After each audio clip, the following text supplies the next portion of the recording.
Anko Butter Sandwich, or simply あんバターサンド, has become so popular for the last few years in Japan. It's literally a sandwich with anko sweet red bean paste and butter.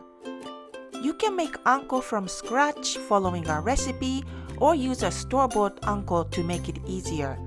Slice thin pieces from a block of butter.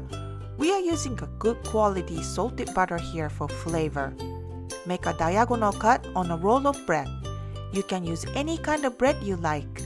Sliced shokupan sandwich bread, croissants, and even rustic hard rolls would be good. Fill the bread with anko paste generously and add a slice of butter. Sweet anko and salty and creamy butter go very well together. We hope you give this a try. 美味しいね。